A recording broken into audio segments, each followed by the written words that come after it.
Je suis Daniel Emera, professeur de littérature française à l'université de Göttingen. Ce livre répond à un véritable paradoxe. La mollesse masculine est une notion qui traverse toute la culture de la Renaissance et pourtant elle n'avait jamais été étudiée. L'idée d'en faire un objet d'étude m'est venue en lisant Judith Butler qui dit que l'injonction à performer un certain genre produit forcément des ratés.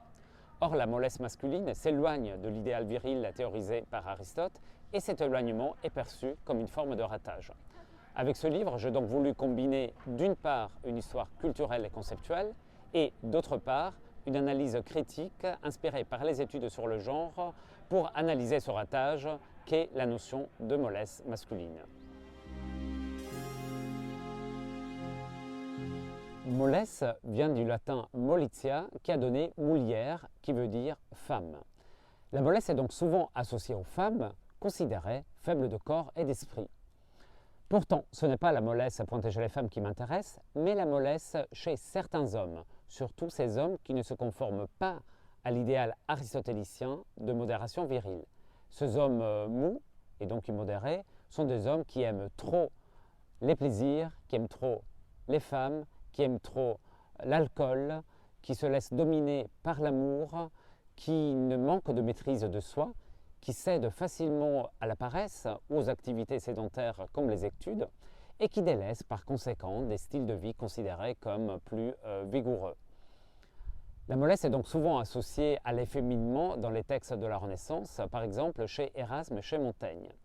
J'ai donc voulu dans ce livre constituer les archives de ces masculinités efféminées en traquant la notion de mollesse dans différents discours, la théologie, la philosophie morale, la médecine, le droit et bien évidemment aussi la littérature.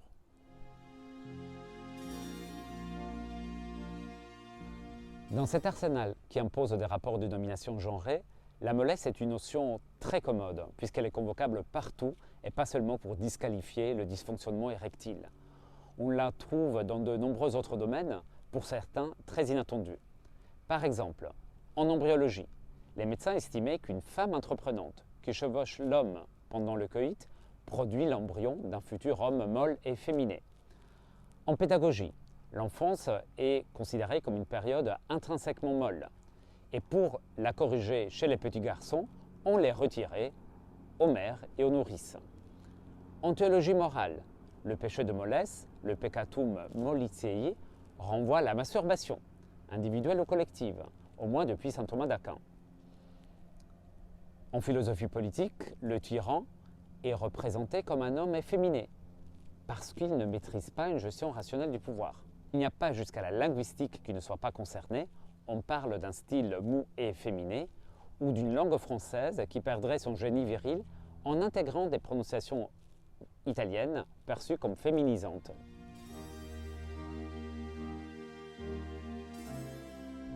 Pas complètement, non. Ce que je trouvais très intéressant, c'est que si la notion de mollesse est disqualifiée et rejetée, l'idée d'amollissement est au contraire valorisée comme une façon de s'assouplir.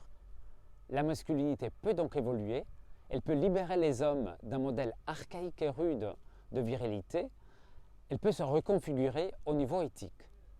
Le livre fait donc l'éloge de la mollesse en montrant ses vertus et pas seulement un éloge paradoxal.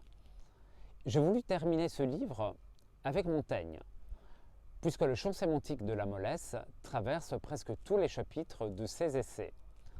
Montaigne dit qu'il souhaite vivre mollement, il parle de ses mœurs molles et il se dit proche de la mollesse des femmes, ce qui ouvre la possibilité de repenser son identité masculine et de la rendre plus souple. Comme la mollesse traverse aussi les textes littéraires plus contemporains, j'ai voulu que presque chaque chapitre du livre s'ouvre sur des épigraphes allant de Voltaire jusqu'à Virginie Despentes, en passant par Proust, Jean Genet ou les créateurs d'Astérix. Je vous laisse découvrir toutes ces citations et également l'image de la couverture qui reprend une gravure de Albrecht Dürer intitulée « Les hommes au bain ». Dans cette gravure, on peut admirer des baigneurs, des musiciens, des amants, des buveurs, une communauté masculine molle et efféminée et aussi heureuse.